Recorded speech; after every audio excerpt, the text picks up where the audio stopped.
Okay, good evening, everybody. Welcome once again to the Meat and Potato Show, conservative talk and awesome rock. And we have the great pleasure of speaking once again to a multi-time guest who has been on the Meat and Potato Show so many times. It's always a pleasure. It's always an honor to speak.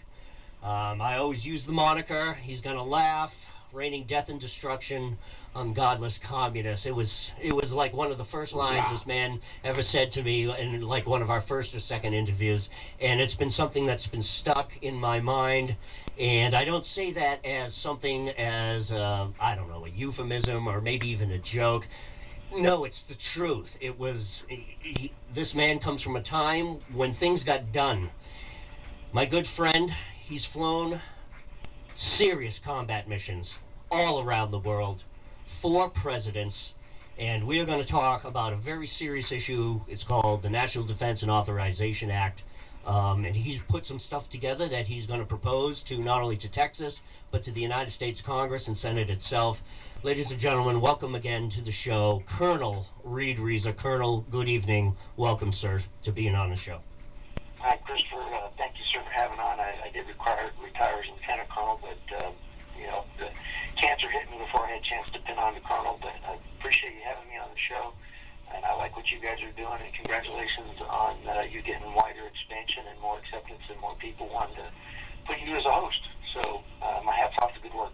That's it. Yeah, the show, it is. It's growing. It's really growing, and it's only hard work, and I'm not going to really toot my horn as far as that's concerned. I really, as usual, I always like to focus on the guests, so let's get right into this. You, sir, have penned a letter. You're actually, I've got the stuff up from the email that you sent me. It's either a proposal or maybe even a House bill, and I'm going to let you take over the microphone in a few minutes. But, folks, let me just read a few of the bullet points. It's called Subject Liberty's Open Letter of Warning, and it's penned by Colonel Reid Reasor. And I'll just read a few of the bullet points here, and the Colonel will take over in a minute or two. It's to the U.S. Senate, U.S. Congress, U.S. Supreme Court, and U.S. Executive Branch from We the People, penned by Reid Reasor. Comply with the United States Constitution, the supreme law of the land, and restore the illegality taken inalienable Bill of Rights to avoid historical atrocities. And he quotes some sources in there. The U.S. Constitution, Article 5, requires a ratification process in order to change the scope and enumerated powers of the U.S. federal government. The 10th Amendment specifies that all powers and rights not yielded by ratification processes are reserved for the states or we the people themselves. And again, he goes on to cite some references. To date, there has been no state ratification effort or for any federal violation of our inalienable Bill of Rights. Current actions of the U.S. federal government constantly violate our fully articulated, legally vetted human rights with centuries of legal precedent. Here are just a few, and I'll just quickly do this because I want the Colonel to just take over and explain all of this. Department of Justice, DOJ, illegally wiretapped the Associated Press, yada yada. There was the other thing about the American Broadcasting Company. 2, National Sovereignty Agency and National Security Agency, sorry. They are nothing but a sovereign agency. That was my mistake. Yeah. I know, constantly... I know. Anti-sovereignty. I know. Is constantly collecting our cell phone signals, cell phone images, on and on and on. And then third, on September 30th, 2011, the U.S. Commander-in-Chief directed a drone strike against a 16-year-old minor American citizen, and we'll get into who that person was and the minutia of why that was going on.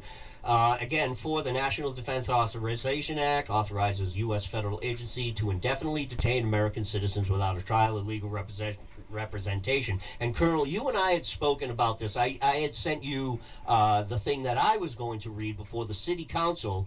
We'll get into that in a minute as well. Suffice to say that the the Worcester City Council doesn't even want us there at this point in time. So we're going to go down Tuesday night. Wayne and I are going to bring the cameras. We're going to film because this organization that I told you I was working with, Act Now Worcester, is they've actually gone and gotten orange jumpsuits and some fake handcuffs, and they're actually going to form a silent protest as the City Council meets, and that's going to be that, folks. That'll be up on the YouTube channel as well. But Colonel, take over the microphone, sir. Tell us about this proposal that you're putting through. Why? How it happened? Give us the whole story here, sir. Sure, absolutely. And I think if you're looking at the historical context, being an Air Force Academy grad, the same things they study at West Point, and Annapolis, and at the Coast Guard Academy, is you spend awful time going, what is the history of tyranny? Where does it come from? How does it progress? And we study all the way back to China, and Sun Tzu and all those folks. But the bottom line is that it usually is veiled in something beautiful, and it takes away giving a provision of security. I'm caring for you, and they say that the number one responsibility of the government, and Reagan said this himself, the number one responsibility of a government is the health and security of our people. Of course, he assumed that we would adhere to the law. And so, if you're looking at it, this is where I cite in my letter Leach, Ragsdale, and Staub, and the history of that is anybody that has taken the provisions of what our federal government has taken have all, I mean, it's 100%, it's not just 10 to 25%, 100% of every nation that has taken the provisions of the first, manipulating the press, controlling the press, the fourth, where I'm going to spy on you, I'm going to collect information about you, the fifth, where I can go ahead and damage and kill you without legal process, and the sixth, where I can detain you without a trial. I'm just going to haul you off. Every one of those nations that have taken those provisions have eventually murdered their own people. It's not just a few, it's all of them. But, when I tell that to people, and I look at them in the face, and they look at me like they're stargaze. It can never happen here. That's exactly what they said in Nazi Germany, exactly what they said in Cambodia, exactly what they said in China, exactly what they said in Vietnam. So when governments do this, it's not happening right away. And it might not happen right away. And John McCain, I think, is one of the enemies of our Bill of Rights. Because we're just going to have to get used to it. And, when he says that, he means it. And that means this next generation that they're trying to teach, and this is the combination of Common Core, is to remove the expectations of these rights from people, so that eventually down the road they can change the categorization of who they're going to use this power against. Mm-hmm. And you can kind of see that a little bit in kind of the White House's narrative. We're not going to call, the indefinite detention in the NDAA, which you had mentioned, specifically says this has to be Islamic-sponsored terrorists or threats against the nation in terrorism. And that's why the president is so eager to try and redefine who the terrorists are. And that's where you hear this, Christians are bad. Right, the language is broad, sir, isn't it? The language is broad. Exactly. And the objective is to ensure that anybody that says, hey, I'm going to stand up is going to be oppressed. And that means categorizing Tea Party groups as terrorists, categorizing people like your show will probably be categorized. And they're trying to shut your show down too, also with amending what they would redefine in the future with control of the internet as a hate speech type of show. So it goes incrementally, but to the point where people realize, oh my gosh, I'm not free anymore, is the point where it's too late. So what I'm trying to do with this letter is say, look, we are going down the exact road, and the same arguments have been used for the last 1,000 years, and that we've got to have the security, we need to spy on our people, it'll make us safer, we're going to avoid these dangers. I even believe allowing Islamic terrorists to flourish is also a tactic that we need to penetrate our own rights more so that we can prevent them from attacking here. Now, it's interesting that you say it's gone on with other countries. We all know what the history. Everything that you've just stated is actual historical fact. And you made the statement a few minutes ago about you look at people and they say, well, it'll never happen here. It's so funny. When you said that, and as I'm listening to you, I'm thinking to myself, but it has happened here. I mean, our history is full of that. Look at the civil rights movement, how they spied on Dr. King, how they targeted the civil rights movements, the mass killings and that went on. And I understand that some of that was done by just crazy people, but there wasn't really a lot of work from the government to try to stop that. I mean, we had the Red Scare in the 50s with Joe McCarthy doing what he did. So this has happened before. There was even certain types of, I'm not going to call it genocide, but look at the way we, towards the turn of the century, imposed strict immigration laws, and certain people weren't allowed to apply for jobs. There has been, to a certain degree throughout our history, tacit dabblings into that throughout our history. It's just that now, here in the 21st century, this is kind of like tyranny 4.0. It's like this is the newest version, isn't it? Well, that's a very good point. And, even like the Japanese during World War II, That's right. You termed it right. Thank you. yeah, we interned them, and we destroyed their businesses. They lost their homes. They couldn't pay their bills. They couldn't generate revenue. We didn't pay them. We didn't compensate them in any way. We just locked them up and said, we believe for the security of the nation, we're going to intern you indefinitely without a trial, without due process, American-born citizens, and we devastated their lives. I mean, it truly, and it was done purely by executive order. Not a single thing passed through Congress. Jeez. Not a law. It was Right. the president saying, I'm going to inter these people. So when we allow anybody to have their rights being taken away from them, then we all lose. And what we have right now is people believing that it's okay to do it. And the mentality that we have to fight, the mentality has always been the same for the history of the world, is that I'm smarter than you, Wayne. I'm smarter than you, Chris. I'm better educated. My philosophy is better. I know more. I'm more worldly. I'm more intelligent. In fact, I'm so right. I'm justified in taking away your rights. And that is the way John McCain thinks. And Well- that is the way John Cornyn thinks. And that is the way that Graham and McConnell, Sure, right, those right. guys believe. Well, these idiots got reelected back in again. That's it. Yeah. Hang on 2 seconds. So, but we're already there. I mean, look at the way our education system has been. I mean, we could obviously talk for hours about the history of American education in the 20th century. Over the last, I'd say maybe since the 60s, there's been that fundamental change in our education system.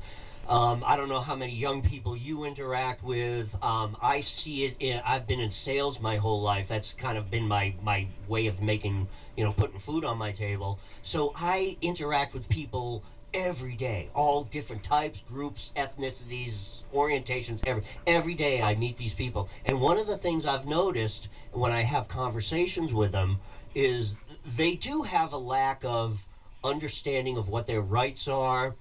um, this I want to use the word sovereignty. That you, the person, that 3 foot square space that surrounds you, called personal space, you're a sovereign nation. You are a sovereign person. People don't get that anymore. They don't understand that. It's a completely foreign concept to them, isn't it, sir? I say that to people all the time. I say that to people all the time. I am a sovereign American citizen, equal to, not better than, but equal to Right. a president of the United States. Yeah, this is and the country a of king. Wayne Campbell. This is the country of Chris Mader. This is the country of Colonel Reid. Exactly. We are all sovereign individual citizens. Go ahead, Reid. Sorry about that.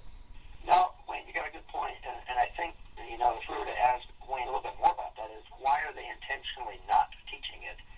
Is because you don't know you've lost it if you don't know what it is. Exactly. Yes, sir. So if you go to your kids today, and when I stand up and I talk at Tea Party groups and GOP groups, I say, look, we've got four enemies we got to fight. One of them is education. One of them is academia. Now, those are two different institutions, although they have the same people running them. They're two different bureaucracies. And then we've got the government and we've got the media. So when you're looking at that, that's why we banned Common Core here in Texas right away, is because we Good for you. pulled it up and we said, hey, this is nothing more than 1980s communist revolutionary doctrine woven in with Islam and thrown in some radicalized 60s and some rapid, some very vile environmental type of things. And it really is just communist revolutionary doctrine. So when you're looking at that, when you program a kid, and this is where Reagan said, informational way, and so I am slightly fearful of what we're teaching our young kids. However, good news is they're coming out of this process. They've been indoctrinated for the past 3 or 4 years. They're coming out and going, hey, I stand by the Constitution. Now, the difference between a libertarian and kind of what we would say the right-wing GOP and the Tea Party is kind of the Christian ethic perspective. Right. But, they're coming out of it secular, but saying, I still stand by the Constitution and not this global communism. So their indoctrination is kind of failing. I met a great guy here in Texas, Matt McCall. I'm going to be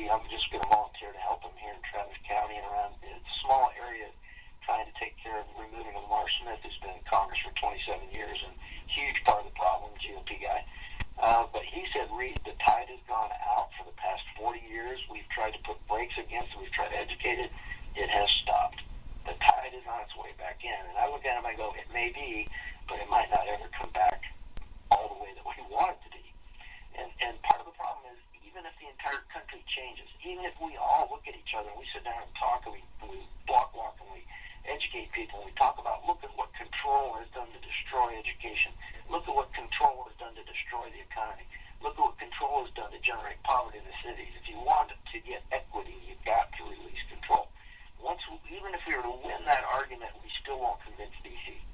There's Yep. no way. Because these people inside the Beltway truly, truly believe that, I mean, the GOP believes that they can manage big government better. That's the only difference. Now, I was reading I just finished my fourth reading of Bastiat's The Law. It's I've got several different copies, and I was uh, able to grab an actual printed book copy of the thing, put out by the John Birch Society. And one of the things he talked about in this fact that legislators seem to think that they know, like you just said, they know better. They're smarter than us. They're better educated than us. They disguise it under the mantle of philanthropy, that everything they're doing is for the betterment of mankind. And as Bastiat goes on to say, this is just nothing but sprinkling it. It's veiled tyranny. They're just sprinkling it with the title of philanthropy to help out the less fortunate and to help out, the other people that are somehow disenfranchised. But it's just another way of. I just said I was in sales. It's just another way of selling it to the public. Yes. Yeah. And evil always comes packaged lovely. Yeah, it So sure does. when you go up to someone and go, look, I'm going to take care of you and do that. Well, great. Now I'm going to remove your ability to be independent from my control of you. And that's what's coming out of DC is nothing more than just straight out absolute control of the population. And healthcare is it's not about healthcare. It's about control. For those of us who painfully went through the 2,000 pages of that thing, it was torturedly written, but some of us took time to make wiring diagrams and go, the only thing the ACA says is that the President of the United States can do whatever he wants to do, whenever he wants to do it in the name of healthcare. That's What it unbelievable. says. So Colonel, how did you start this? And who worked with you? If you can tell us who worked with you, let's get into the history of this document that you wrote and the House bill. And I'll read a little bit from the House bill in a minute or two. But yeah, the history. How this? Sure. Well, how we came about this was we sat down and I looked through. I've been recording just kind of like you have for the past 6 years, everything that I believe was a constitutional violation from the federal government. And the list is around. I think Ted Cruz said there's about 80. Some guys said there's about 120. I have about 200. Got a list of sending illegal automatic weapons to Mexico violates the country. I mean, there's no status of forces agreement. There's no military exchange. It's an illegal act. It's an unconstitutional act. It's an extra power. They shouldn't have done it. So you look at all these things, and I took those to a lawyer who works with me, and I said, here, give me the statute that this violates. Go back and not just say, there's if it's going to be against the Constitution, there's a codification of each one of these things. It says, Title V of the Constitution, the immigration law, national borders and export arms. So we went through and we looked at them, and of my 200 list, it boiled down to about close to what Senator Cruz had. I came up with about 90 of them and said, here's direct violations. And you and I know, and we joke around, we call DC the District of Corruption, because they're not going to self-police. And I would really like to know the process.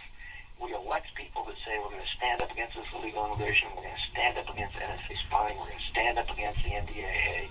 They get there, and then they just stop. And people are screaming. You got Coulter screaming betrayal. I agree with her. These people will do it. Ted was elected to do it. Ted Cruz, one of my personal heroes of the current era, said, I've been set up here to stand for the Constitution. That's what I'm going to do. So what I'm looking at this letter as is the states have to escalate. Eventually, after the states escalate, we the people are going to have to escalate. Yeah. And I talked to a couple lawyers and judges, and I said, why hasn't the Supreme Court picked up the Fourth Amendment NSA spying and said this is unconstitutional and shut it down? And their answer universally, not all of them, but I'd say around 70 to 80% of them said it's not that big a deal yet, which stunned me. What? Wait a minute. What? They said they looked at me and said because it's not that big of an issue yet. It's not that hot button an issue. There's not enough people parading in the streets and screaming up and down and yelling for them to rule on it, which kind of amazed me if that's how they judge what they're going to call. How much media is covering it? Exactly. What an... Oh, my God. That was what they said. It's not that big of a. That's why gay marriage gets heard. That's why we have Roe v. Wade. That's a hot button issue, right? Because hot button issues are going to be what's going to come across the Supreme Court's desk. Yeah, you and I, Colonel, we're smart enough to know these things are manufactured. That's why every. You know what? You and I have gray hair on our head, and I'm sick and tired of it. I swear to God, I'm going to pull out my Glock and shoot my television if I hear one presidential debate about, what's about a woman's right to choose? It's like, I swear to God, if I hear anything around that in the 2016 election, I'm going to blow up my television. I cannot stand that. It's like, I'm 51 years old, and Wayne and I have seen so many presidential elections. We've been working in the meat and potato show for 6 years here, and it's like I'm so sick of it. And sir, one of my monikers on my radio show when I do my music show, it's never the same worn-out hits. I play all the great bands, but I don't play that same crap you hear all the time. That's what I'm talking about in the presidential election. If I hear that same crap, I swear to God that the cops are gonna be arrested. Discharge your firearm, and it's like I blew up my TV. They're already trying to do it. I know. I mean, look at what they're doing to Walker. Do you believe he's a Christian? Well, it's not an issue. I don't know. Who cares? Why are we talking about it? It's Who not. cares? It's like, who Do you cares believe if you love this Romney's a country? Mormon? Who cares if Romney's a Mormon? Who cares if who cares? I mean, all the Hispanics that I know are Catholics, and then here's this Representative Gutierrez with his mealy mouth, inciting a militant uprising of illegal aliens, and that's not treason.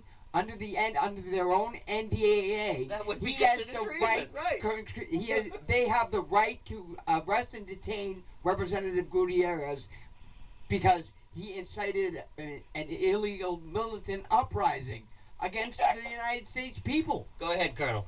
That's exactly what it says, Link. You got it exactly right. And it is for that. Thank you, sir. You're having people here who wanted to do huge violence, and I want to those Hispanics who are listening to the Meat and Potato Show, most of us in America understand that Hispanics are hardworking, family-oriented, faith-based, community people that want to build good, solid communities of honorable people. That's the history of it. So when you have Gutierrez totally embarrassing the history of Hispanic culture, it makes it breaks my heart. Because now you're getting people that really don't know, the history. Yes, is there a Venezuelan culture? It's different than the Guatemalan culture, of course. But the bottom line is these are hardworking, honorable, don't lie, don't cheat, don't steal type people. Sure. And to have this man screaming, and there's honorable Hispanic people waiting 10 years to come here, and that these people that are coming here illegally, I support nothing. No action that gives it illegal anything over somebody coming here legally. Sure. That's a simple statement. Certainly. Let's get into some of the minutia on this piece that you wrote. And let's start with the number one here. Department of Justice illegally wiretapped the Associated Press, AP, gathering 2 months of emails, illegally confiscated an American broadcasting company, ABC computer, and written records, and then arrested a Fox News reporter. These actions violate the First Amendment, freedom of speech. Obviously, they did this. And you had said about, it's not an important issue. It's not a big hot button issue. This is incredible. And they've gotten away with it, haven't they, sir? Well, two things that are incredible. First off, from what I hear of these private meetings with the press, Obama screams at them. I mean, it's off the record, here it is, and he pulls them into these tents and he screams at them. I mean, he yells at them and says, if you keep voting, if you keep reporting on Benghazi, or you keep reporting on my birth, I'm going to sick an FCC investigation on you. You guys will have me so up your... And he really chews them out. They are scared. That's the first part. The second part is, only 6 corporations own all the media, corporate media in America. Most of those are owned by very far left people. Even Fox News is owned by a very left person. Sure. So it's interesting to know that our media, they themselves are not free. They know they're not free. People that walk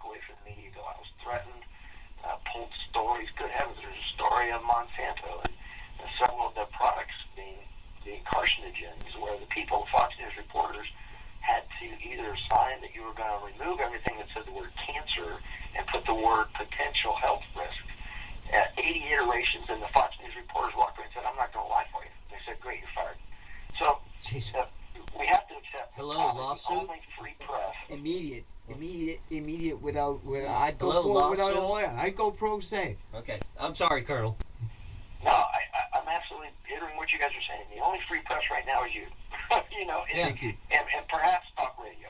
Although they get threatened too. Yeah, they do. I don't have any wood to knock on here, but yeah, knock on wood. I mean, so far we're doing well. I'm waiting though because, I'm under the radar. I really am, and so far I mostly cover the elections.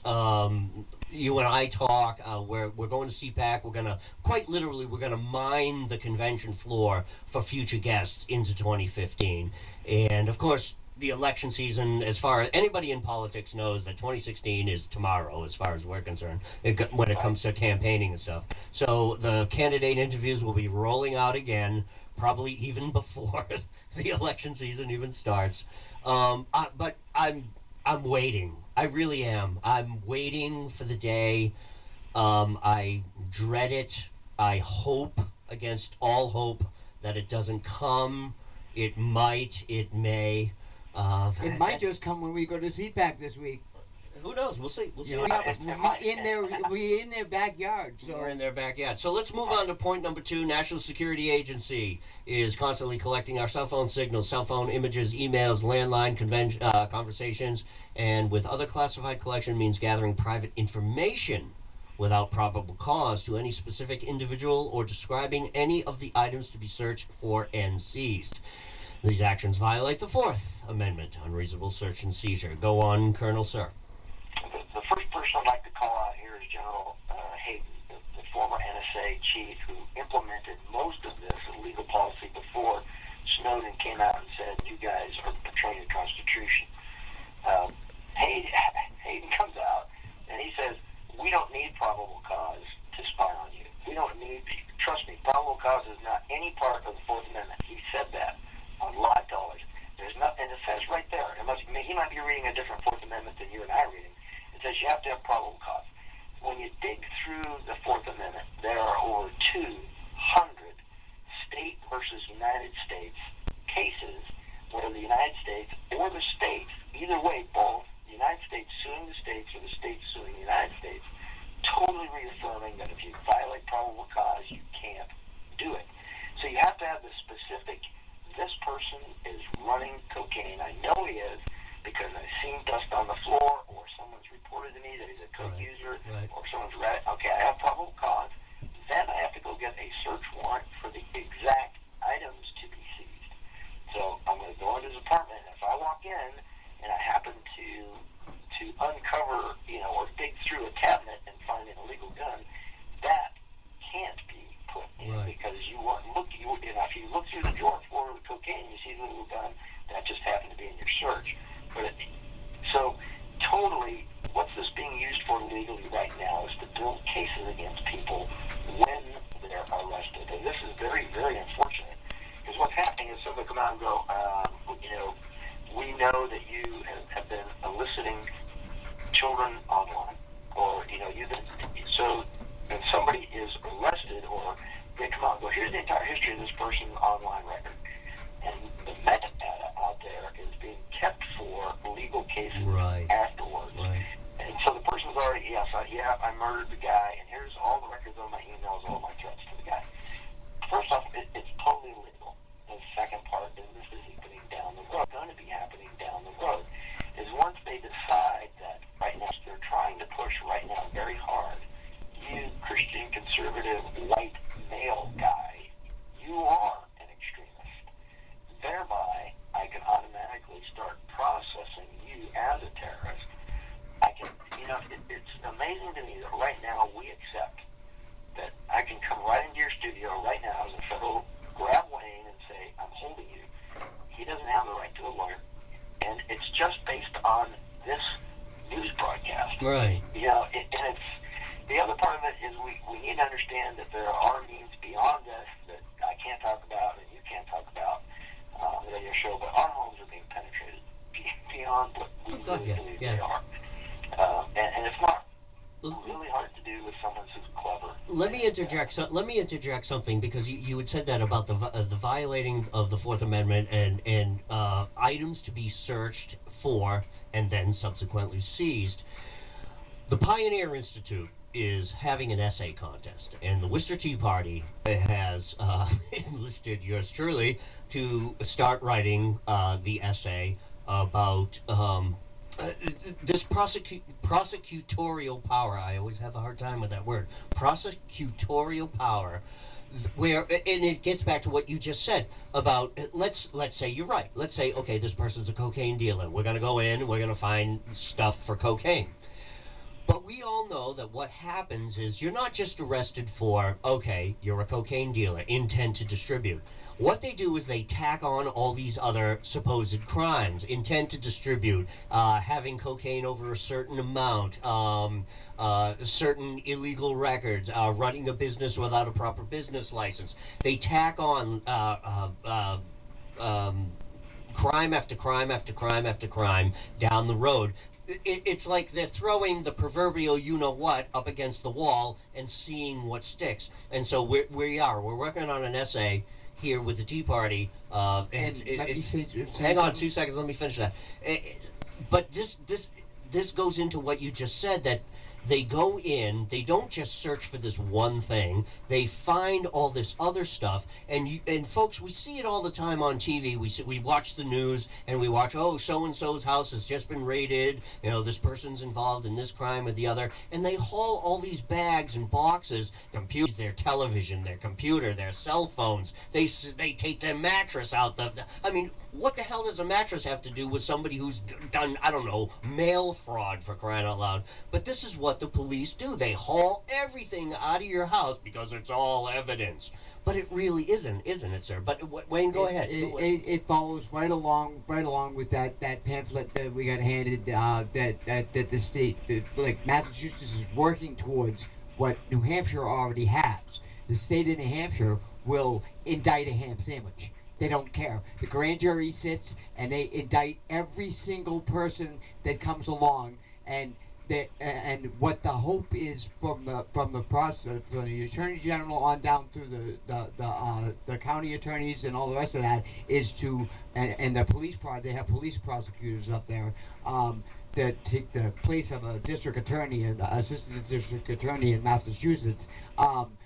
That well, they hope to get you to cop a plea. Cop a plea. That's right. That's part of the essay thing. too. That's the whole Right, thing. right. So we're gonna throw all this stuff at you and confuse you and take all what's real and what's not real out of your head, To get and you to not crack. and then you crack and then you That's it. cop to Right, whatever right, they have right. to say, and then the judge will look at another judge in another time would look at the person and say, you actually pled guilty to something that you had to a crime that's the point. that you You did get not to- commit. I know, you get to a point where you're like pleading to a crime you actually didn't commit. But go ahead, Right. Colonel. You see where that's a great point that you made. But do you see where we're coming from?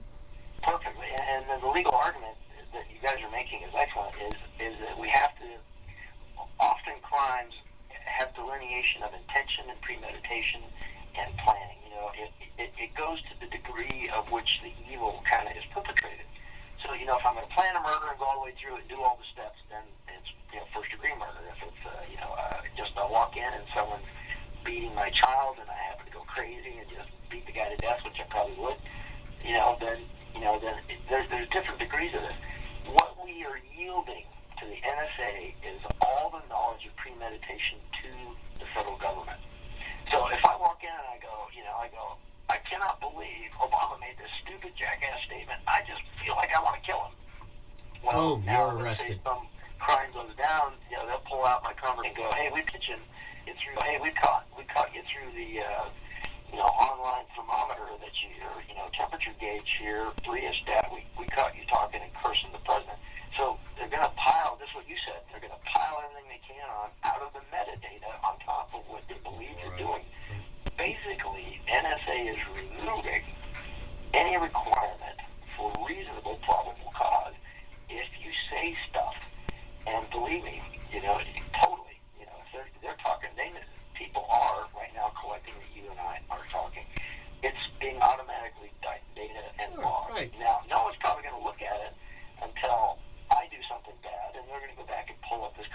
information I in see the where you're warrant, go back and say, well, Reid just said that he really felt bad about Obama. Look, he's a seditionist.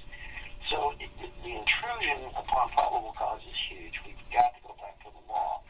And, once and the prosecutorial discretion, that is a hard word, is what Obama claims all the time, saying, well, I'm not going to prosecute Colorado for pot. Well, now we got research coming out saying, hey, but wait a minute, pot is starting to be linked a lot to the increase in mental disorders and emotional disorders. And we're starting to see that this drug may not be as safe as it is, but that's why it's banned. I got of all the communities, professional communities, I really do trust our medical community. I mean, they're very highly trained professional people for the most part. Of course, you have your goofs, but for the most part, they have a lot of integrity. And when these guys turn around and go, look, we have a lot of data here that says that this could really cause you damage, I trust them. When the FDA says, let's not do this, the president says, Colorado, you guys don't have pot, great. What he's saying is, well, I believe that because I think it's okay, I can violate the law. That thinking, think about that in the local level. I believe it's okay for me to drive fast. This kid zone speed limit is stupid. I think I can handle it at 35 instead of 15. The law is the law for a reason. People have come up with them for valid reasons. And if the law is bad, remove the law. Don't ignore the law. And when the NSA says, I'm going to constantly break your rights, the founding fathers had this right, but they're actually a lot smarter than us. People think they're just stupid old white men, but DNA says No, they were less intelligent. These guys had it right. Wouldn't it, sir? Wouldn't it? But doesn't this the NDAA in and of itself is a violation of and so isn't the War Powers Act and many other law and every alphabet agency that they've created outside like the DoD is a complete violation of the Militia Act of 1903. If you've ever read that document that was sponsored by Senator Dick out of I believe it was Ohio back in 1902, and they did it because they wanted to restrain the secretaries and the undersecretaries, the cabinet members from going around each other to whisper in the president's ear, like as Theodore Roosevelt, as Undersecretary of the Navy, did to get us involved in the Spanish-American War, and then immediately resigned his post as Undersecretary of the Navy and got a friend in the Army to appoint him a lieutenant colonel in the volunteers.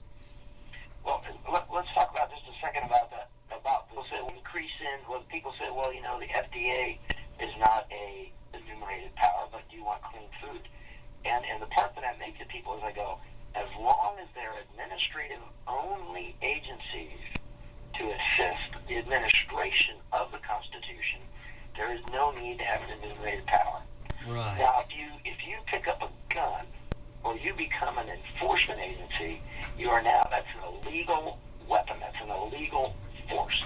If the FDA shows up and arrests you, that's an illegal, unenumerated power. Now, if the FDA goes and says, hey, look, to the sheriff, these guys are selling chalk as baby milk, and then you get arrested, great, but there's the reason that these agencies exist is each one of them says, I need to have some sort of impact on the American citizenry. We think this is smart.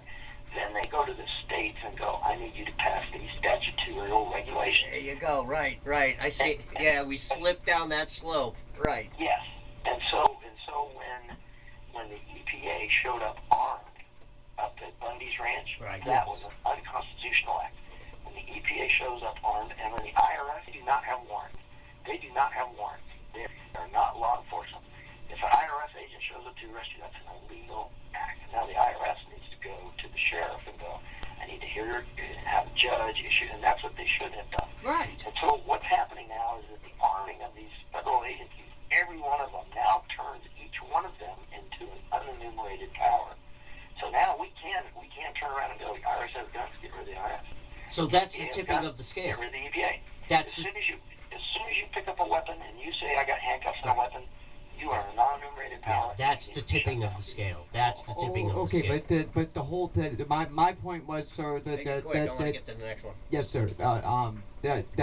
My point was that if you've ever read the Militia Act of 1903, it makes all, it says right in it, it contained within it, it says that any, enumerated power that what it is found to be unconstitutional is no law at all, and these people can't just keep hiring all these agents and all the rest of this stuff. Well, I think and that's what he was getting at, though. growing. They keep growing the size of government, growing it, and then Yeah, but that's what he was getting at, like, though. like the mandate from the DHS that they turn all the police cruisers black and white because so they can get the federal money.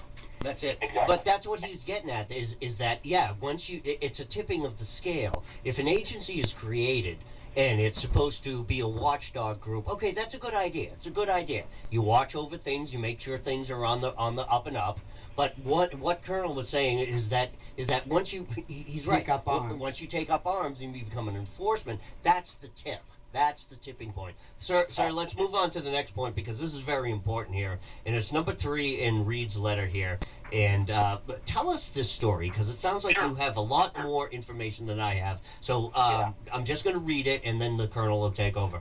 On September 30th, 2011, the U.S. Commander-in-Chief directed a drone strike against a 16-year-old minor, American citizen. I'm not going to say his name. I cannot read that. His last name was Al-Awake or something like that, who was looking for his father overseas. 2 weeks prior, U.S. drones killed his father and his partner, Samir Khan. These killings were not on any battlefield, and the killings violated their Fifth Amendment rights, ensuring no deprivation of life without due process of law. So, from what I read from this, it sounds like that obviously this person's father went overseas to do whatever it was he was doing. This son went over to go look for him. Obviously, there was something going on. They were worried about their father or whatever. And the U.S. drones killed both of them. Go ahead, Colonel. Sure. What we got Al-Awake and his partner Khan, which both of them has ties. How do they have ties? Well, they're reading Al Jazeera magazine. They have emails back and forth. They use secure email traffic, so that's very suspicious, which is basic open source security, which NSA has a hard time breaking. Business secure transactions. So they were talking, and they both travel overseas, not on a battlefield, not having any weapons at all. They're just chatting, talking, and obviously the U.S. CENTCOM forwarded this as a potential terrorist threat. It was vetted. President said kill him. So personally, I'm against overseas drone killing. I believe that drone killing and drone operations should be used to enhance the battlefield. But using drones overseas in a place all the way on the other side, we're not risking life and limb to control them, their civilians, and their children. The president has killed 2,400 people with drones. Jesus. Not all of those are terrorists on the terrorist field, but so I'm not a big fan of that. I think it's terrible warfare, and it takes away from the human part. And this is where being a fighter pilot, once you have the situation where it's around you, and you can decide, no, I'm going to take these weapons home, that's a good choice. The other part of the drone killing is people say it's a surgical strike, and I go, no, it's a Hellfire anti-tank missile. True surgery is a Navy SEAL with a knife, or a Delta Force guy with a knife, because right there on the field, right there, that guy can make the decision, this guy's really not a threat, and walk away.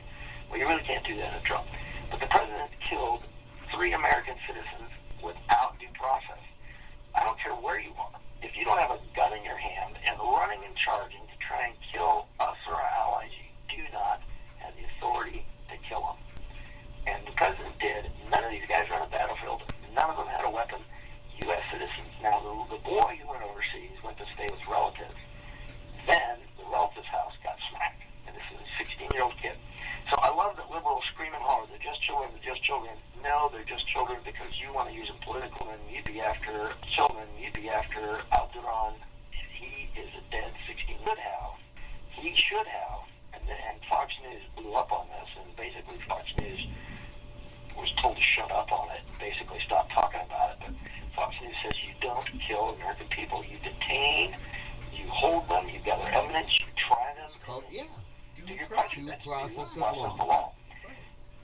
When we had our own Attorney General Holder argue that we can't kill people on U.S. soil for the same reasoning, what he's saying is because he believes you are a threat, not that you have actually brought up a gun and used it, or brought up a bomb, or did any terrorist act, but because he believes you are, they can kill you.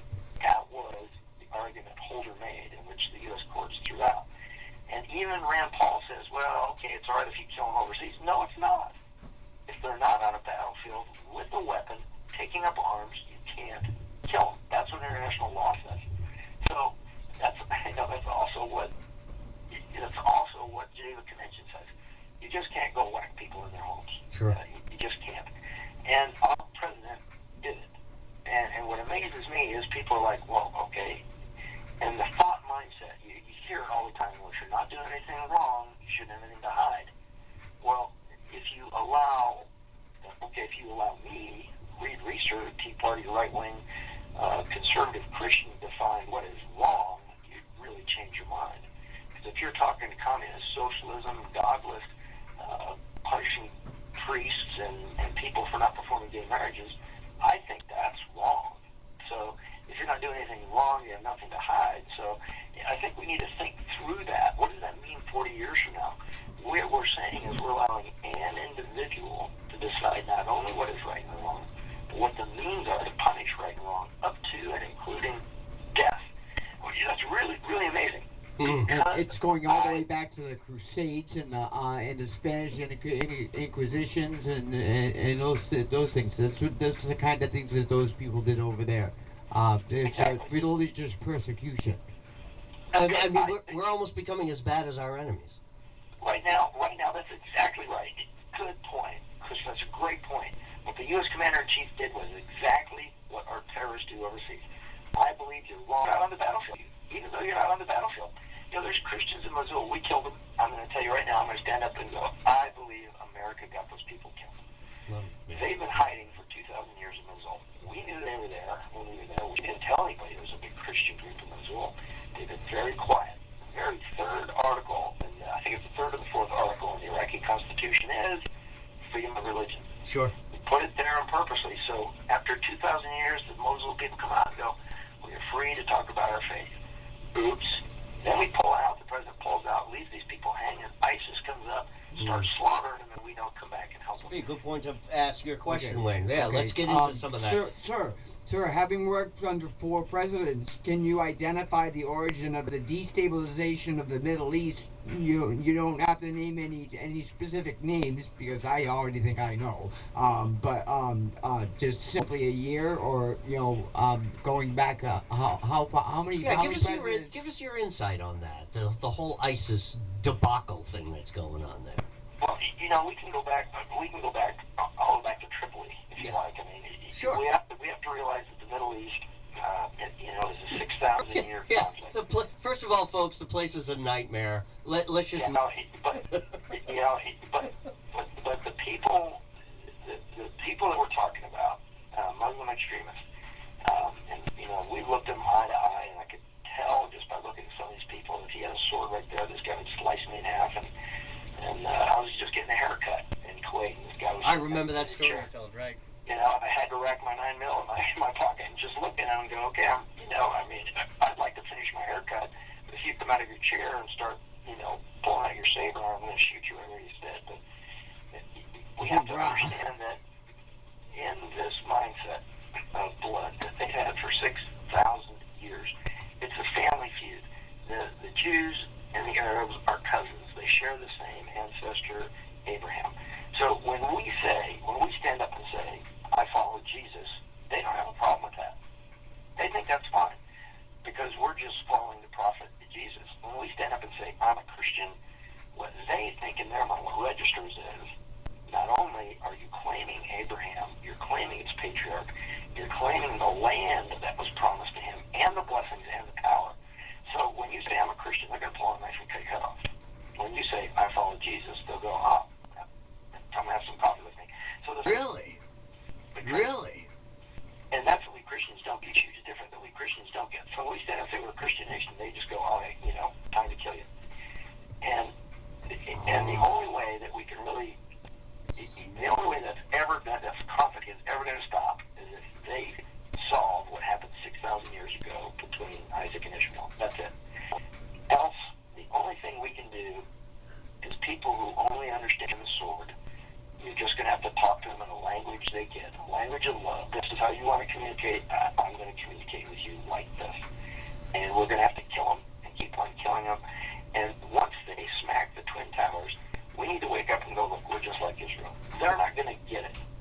Sure. So they're, Israel is ruled by the Old Testament, we're ruled by the Bible, they're ruled by the Quran.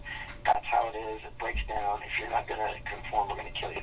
So in that failed knowledge of who they are, pulling out of Iraq was the vacuum in which ISIS needed to go. Sure. And we should have stayed there full time. We should have just ponied up to say, look, it's going to take probably 2 to 3 decades before Iraq as a integrated nation has the will If I can and the interrupt, ability to kill them. let me interrupt you there. What we probably should have done, and I knew this. See, oh God, I'm so smart sometimes. I'm just downright stupid. I saw that too.